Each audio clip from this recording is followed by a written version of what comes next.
Lottie, and for October I decided to do something a little fun and spooky and read nothing but what I call dark literature. This is anything that falls under the category of like thrillers, horrors, mysteries, and anything else that might just be a little weird because I don't actually have enough space on my shelf to organize them all separately, so they're all grouped up together because I only have one bookcase. I read 4 books this month, which I think is about average for me at this point, so I'm quite happy with how the month went in that respect. And although not all are highly rated, I don't think it was the worst reading month I've ever had. I've had some bad ones in the past. Also, yes, I know this video is late, I'm so sorry. I will try and get more to you guys soon. I'm sorry, there's so much going on. I think in these videos I'd like to include my monthly stats if that's okay. I'm not sure if they'll ever be particularly interesting as I can only read so much in a month, but they'll just be a cute little record to have anyway, right? So within October, as you know, I read 4 books in total. More specifically, I read 2 mystery thrillers, 1 creature feature, that was my first ever creature feature as well, by the way, and 1 horror, and it ended up with an average star rating of 2.5. So nothing was too highly rated, I'm sorry. The first book that kicked off the month was Let's Split Up by Bill Wood. And I want to talk a little about this book before I talk about my own thoughts and feelings. This book is a young adult mystery thriller, and the reason I picked this one up is because I saw a TikTok by the author talking about how part of his inspiration for this book came from Scooby-Doo, and oh my god, you guys know I love Scooby-Doo. I think I've spoken about it in a previous video. I had to get it without question, and I had really high hopes for this book. So much so that it was actually on my anticipated reads for the last half of 2024. If you guys watch my other videos, you might remember that one. So it's set in a small town in California in the early 2000s. We follow along the story of Cam, Jonesy, and Amber as they get to know a new girl called Buffy, all whilst dealing with the death of 2 kids in their year, who died after going into a well-known local mansion ghost hunting for their TV show. So already we can kind of tell there's going to be a few pop culture references. And I really liked the synopsis for this book, and I thought I'd like it a lot more than I did. But unfortunately, it did fall a little flat for me. I think personally, my main gripe with this book was the writing in itself. And it wasn't bad, however, it did feel to be on the lower end of a young adult to what I would normally want. And what I mean by this is that sometimes the writing was just a little bit too cheesy, and we were being told more than what we were being shown, which left a general lack of feeling of any real depth to the story itself or the characters we were meeting. I think this is why I only gave it 3 stars, because whilst it was a really enjoyable read, because it really was, and it was pretty easy to flick through, I never felt much of a connection to the characters I was meant to be rooting for. Nor did I care massively for their relationships with one another, despite them being a supposed trio for so long. They never felt that connected to each other, aside from Jonesy and Cam. But that's only to an extent, and maybe only because of the romantic aspects they had. Like, I don't know, they just never felt like, for a group that were meant to be besties, the besties were not besties, if you know what I'm saying. Despite being the driving force for the characters, I never remembered the deaths happening in the town having a larger impact on our characters than them being like, oh, this is sad. I do understand, because they were never very close to Brad and Shelley. I think Amber was the closest to Shelley because I think they were cheerleaders together. I don't remember exactly. But it would just have made more sense to me if they were, you know, maybe a little closer than just being classmates, in my opinion. It would have just seemed more likely that they would want to investigate those deaths than opposed to this just being something Buffy was pushing for the group to do.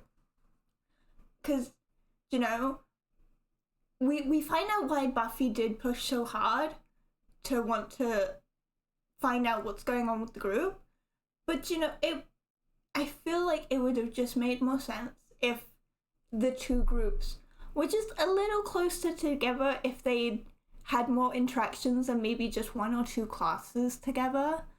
And I feel like maybe then it would have been a little more impactful than just, oh no, they died. I did not care for Josie as a character all that much because his constant dislike of Buffy became tiring, when the only reason we are given that he just doesn't like new people, or it takes him a while to warm up to you. It made me not want to read his chapters. It was just a bit too much after a while, as it became very repetitive rather quickly.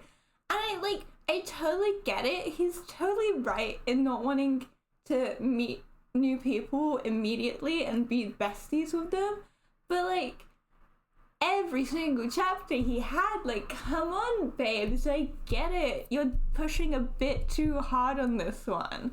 And I honestly feel like none of the characters were extremely memorable, as they seem to blur into one another, which I totally get.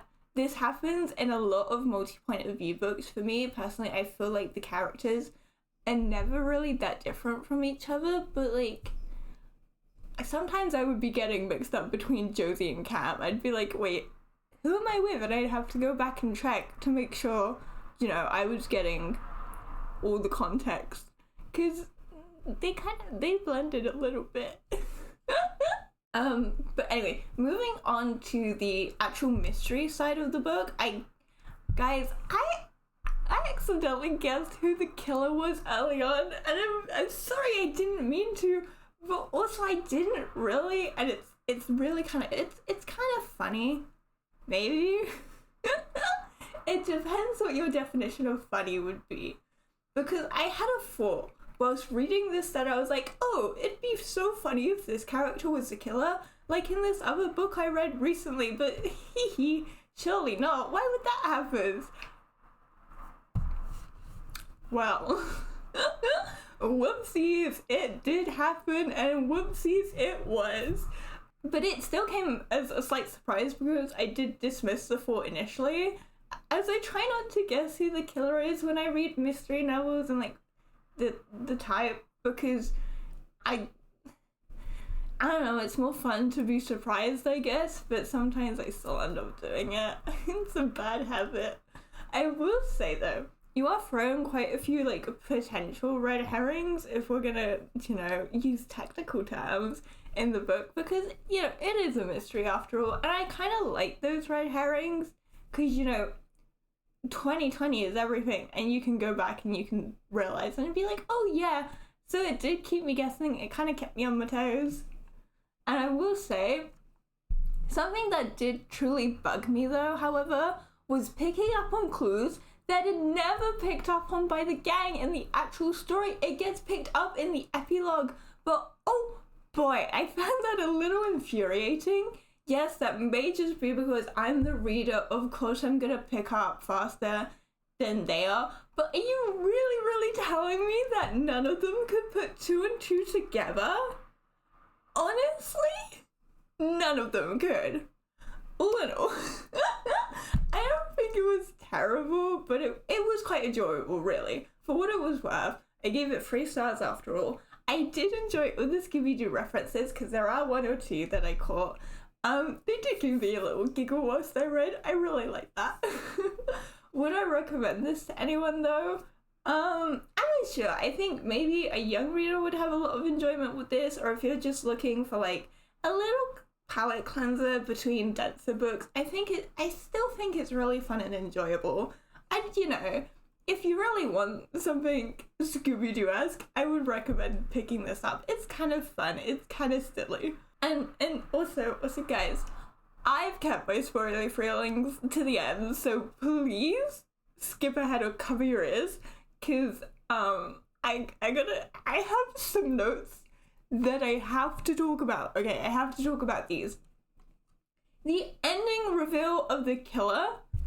If anyone's seen me of Be More Chill and you've read this book, please, I need to know if anyone else had this as well. The ending reveal of the killer just reminds me of the ending of Be More Chill, where the drama teacher is going on. He's having his little monologue and he's like, "You think I wanted to teach high school theater in New Jersey?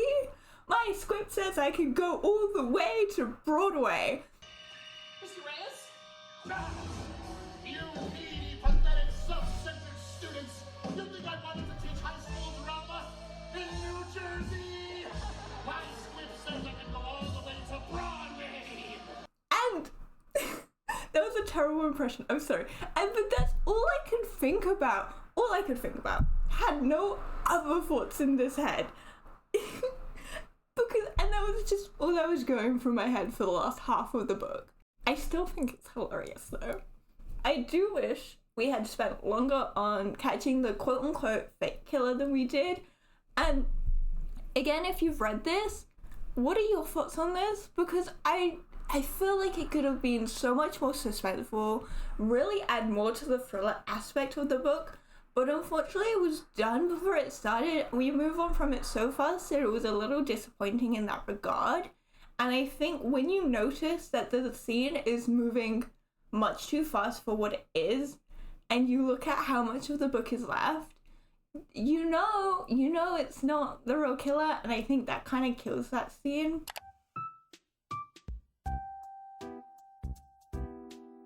The next book I read this month was a book that has been sat on my shelf for years. Like, actual literal years. It was a hardback. And guys, okay, I know I'm new. I know you're not gonna know this. I'm paperback. I don't even remember the last one I bought because I'm a paperback girly. I refuse to buy anything else. And it's The Girl on the Train by Paula Hawkins. So, in my mind, I saw this as something that was perhaps meant to be more thrilling than it was. Like, it's got a film, and I think it's an international bestseller, but when it came to reading it, it just kind of flopped again. I've got a lot of flops this month, apparently. I need new book recommendations in the comments, please. I beg of thee, please help a bear out. The book is primarily about Rachel, and she commutes the train line every day, a journey she knows like by heart, as she knows where and when it will stop at the signals, her chance to look out the window and into the garden / the house of a couple who live there. Her couple, her Jess and Jason, as she likes to call them, until she sees something that'll change everything. Ooh, spooky, am I right? Except it wasn't. I think this is kind of fun because it was the first book I've ever read with an unreliable narrator. I think she is, at least. I'm not entirely sure. I'm pretty sure she is. Rachel is an alcoholic, which is why she's an unreliable narrator. If you know more technical stuff than I do, please let me know. Sometimes things are skewed to her, or she can't remember them the next day, so I think it did make for an interesting point of view, yet after a while, it becomes a little repetitive, and actually it kind of got a bit dull in the middle. The story was not picking up, and we were given a slow trickle of information. Personally, I did not find this book to be particularly thrilling after all, and really, it just started to feel like a cautionary tale to alcoholism, or perhaps just a drama between housewives, as the characters themselves never seemed to have huge amounts of depth to them, as most conversations ended up to just kind of default back to their marriage or kids, or just kind of them being wives, and like, it kind of got a bit dull, and I'm sorry. Originally, I gave this a 3 stars because I think I felt bad. But the more I think about it, and I've been thinking about it a lot recently, I think maybe I would actually give it 2 stars, as it never ignited massive amounts of emotion with me, and I'm probably not gonna read it again at any point, because quite honestly, I don't think I missed up on anything else that would have made it scarier. And I'm so sorry, another spoiler.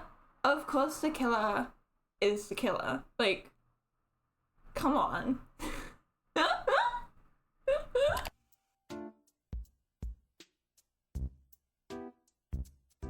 Okay, now for the fun one. My next book, it was a creature feature, and I got it purely for the cover. I mean, look at it. It looks so cool.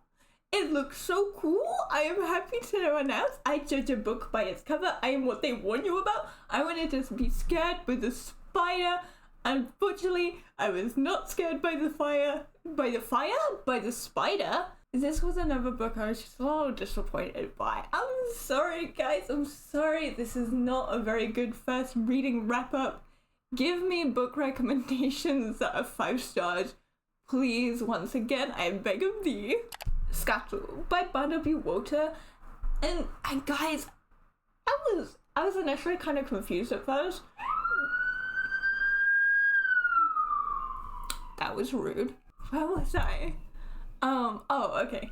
So, I was initially confused about this book because apparently he also goes by the name B.P. Walter, but as this is slightly different genre to his normal work, I saw someone say that's why the name was different. It's not that big of a thing to get confused by, but I got a little tiny brain and I get confused easily. If you've ever seen me play puzzle games on stream, you know I'm confused. I don't know. Shh, let's not talk about it. Scuttle is about a boy named Hudson and essentially his anger issues. Without giving too much away, it is Hudson's gonna Hulk out. I might have to cut that one out. So Hudson and some friends go out camping in the woods on Halloween night because, of course, what could go wrong? What could go wrong when you go out camping on Halloween night, guys? What could go wrong, really? One of your friends could turn up dead, and that is what could go wrong. Because she does. She's dead. I have thoughts, and I have opinions on this book that I would like to share, but hang on, okay. I would also like to say, this book does not have a rating from me, because, there were a few sexual scenarios that made me kind of uncomfortable, as they are minors. It wasn't in massive amounts of detail, but any detail was, like, too much for me, because he's 16, and I'm an adult. I don't want to read about that. So I just kind of skimmed over it and skipped ahead a little. I want to say, I understand it was a plot device. Okay, I do understand that. I do understand it was a plot device. But I don't know. I feel like it could have just, like, faded to black or something, you know? I don't want to read about him getting, you know? It wasn't, like, really heavy detail, but I don't know, I felt weird. Moving ahead. Moving ahead, I again want to start this section by talking about the writing. Because sometimes it was a little clunky, it was a little confusing. Again, maybe I'm just slow. I'd get a little lost from time to time within the same paragraph. And I didn't know where we were, and I would have to go back to reread sections. And I know it's not a big deal, again, with the writing, and it's probably just really nitpicky too, but there was the occasional typo, and I understand it happens. I do understand, we're all humans, but it can kind of ruin the vibe, especially when it's like more than once, you know? I don't know. I just thought that was weird, kind of confusing to hand him a glass of water instead of a glass of water. And I'm being mean. I'm sorry. I'm really nitpicking this book. I'm sorry. But within the same vein, this one is for all my thriller authors, my horror authors, my spooky, scary authors. I love you so much, but please, for the love of a bear, can we stop putting in a horror novel how it's not a horror movie? And these things don't happen because we're not in a horror movie. Please, it's such a pet peeve. I know, but it just bugs me so much to read, oh, but it's not a horror movie. Because it is a horror movie. I want them to be scared. I want to be scared. We should all be clicking in our collective booties. We should be terrified. Okay, deep breaths. Run over. I'm sorry, if I want to be scared, guys, I want to be scared. Stop talking to me about how it's not a horror, because it is a horror. Stop reminding me. For a book about spiders, okay, we're moving on. For a book about spiders, I would have loved to have been scared. Okay? I have arachnophobia, truly. And the most I felt was a little uncomfy. A little like, ooh, scary. At times, I desperately wanted this book to play more into that concept. I have arachnophobia, okay? I am painfully scared of spiders. I can't even deal with itsy bitsy tiny ones. And I wanted this book to scare me. I bought this book so it would scare me. I wanted to be shaking with fear in my little booties, but it never quite did make me shake. It felt like we were always playing it in the safer side, if that makes any sense. I don't know, we were all we never really went, fully down, the creature feature rabbit hole, and I don't know, I really wanted that. Guys, if you know any, more creature features, let me know. I want to see them. I want to read them. And, there were some scenes that perhaps made me feel a bit squeamish, made me go a bit ooh, but never more than that. And it's I don't know, I want to be huddled up under the blankets, ooh, scared, you know? Anyone with me? I'm reading horror to be scared, okay? I'm a baby, okay? It's not that hard to scare me. I'm petrified of everything. My own shadow makes me jump. Again, a recurring theme this month was the only character that I truly felt a connection with, that I was linked in with, was Hudson's dad, Rex. Because, oh my god, I felt bad for that man. He was in a horrible situation. He's torn between the morally, the more morally correct choice, I guess you could say, and the feelings of a father who is desperately trying to protect his son from the world and himself. And I think I teared up a few times reading in Rex's point of view, because I felt bad. I feel like that's potentially all I can say without spoiling the book. If I haven't already spoiled it for you guys, I'm sorry. I got a big mouth, okay? But there is more to this book that doesn't exactly make sense to me, but I'll keep it quiet. I'll zip up. But if you've read it, let me know in the comments, because I don't know how I feel about that ending. Guys, the ending? Let me know. When you think about the ending and you link it back to the beginning, I have questions. Okay, I have questions. I don't know if I'd call them plot holes, but I don't know. I have questions, I have queries, I want someone to talk to, if that's okay.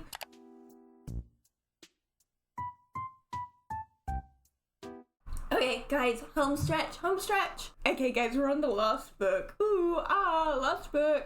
I got again because look at the cover. Oh, it looks so cool and weird to me, and it kind of looks like an old style movie poster, which I love. And it called out to me, guys. It called out to me in the bookstore and said, hey Lottie, come buy me.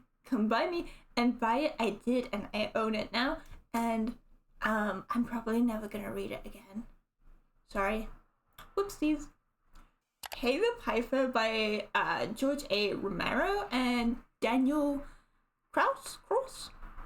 How do you say his name? Someone let me know. I had high hopes for this one, guys, and I'm sorry because it's been a few weeks since I read this book, but I'm still kind of mad about it. Genuinely, I'm mad about this one, and I'm sorry. It is not often I'm mad about a book, but boy, just you wait. So, set in Louisiana, we primarily follow the point of view of Pontiac, among a few others who live in Alligator Point. And there's something in the swamp here, in the point, that's stealing away the children and will continue to do so unless the inhabitants are ready to admit their ancestors' wrongdoing. So if you know the story of, the Pied Piper, you kind of get it. The town was infested by rats. They paid a piper. He played his little fiddle. The rats left with him. The town refused to pay. He took the children away. We all know this from story time. So it's, you know, it's a take on the Pied Piper. And I want to start by saying I really loved the writing style. It felt so very immersive, and I could really imagine everything that was going on in this world. I truly felt like I could have been on the point watching this story unfold. Like, I was in this world. That's how good the writing was to me. And I really enjoyed this when it started out. And whilst I don't know if I thought this was going to be a 5-star read, I did think it had the potential to be up there. Like, if we ignore the part that I'm about to yell about, I think it could have been like a 4-star read. Like, quite honestly, I was enjoying this so much. And I'm so mad. Because, however, I don't care if this is a spoiler. I do not understand chapter 31, and we need to talk about this. Because if you understand chapter 31 and what I'm about to say, please let me know. Because this book doesn't have a rating from me because I'm mad. Honestly. Chapter 31 essentially revolves around a very sexual conversation between Pontiac and her teacher. Her adult teacher. I'm saying that in air quotes, by the way, because if you read it, it will make sense. But the chapter makes no sense to me. Like, truly, I do not understand how Pontiac would be potentially lured away with the aspect of sex. She is 9 years old. She, as a character, has never mentioned it. Maybe because she's 9. So why would she, you know? Why she wouldn't be lured away by something like Billy May, a fishing rod, a clamshell. They weren't called clamshells in the book, but I forgot the name. Her log, or her mother. Or even the promise of maternal love from her teacher. It would be more likely to tempt her to leave her shack than sex ever would. And I really want to drill that part home. And the reason it makes me so mad is, yes, because Pontiac is 9, but also it feels like sexualization for the sake of sex. It does not add character depth. It does not. It does not progress the story. There is no development from it. It is just sexualization of a child. And that one chapter ruined the book for me, and maybe that makes me soft. Maybe I'm being too woke. I don't care though, because it makes no sense to include it other than, you know, I'm sorry, maybe the author's being a little slimy. Maybe he's being a little slimy because, yes, Pontiac throws the ball at the teacher to make him go away, and maybe that creates some anger. But why the aspect of what it was to lure her away had to be what it was? Makes no sense to me. Because further on, I do not want to read about a 9-year-old saying she is quote unquote tingly down that. That's disgusting. And it doesn't progress the story. And if you think it does, and you can explain to me genuinely why you think it does, please let me know in the comments. We will not have an argument about it genuinely. If you understand why it's there for a genuine reason, please let me know. Because I don't, and it makes me so upset. Because I don't understand it. And I'm sorry, but I don't know, it ruined the book.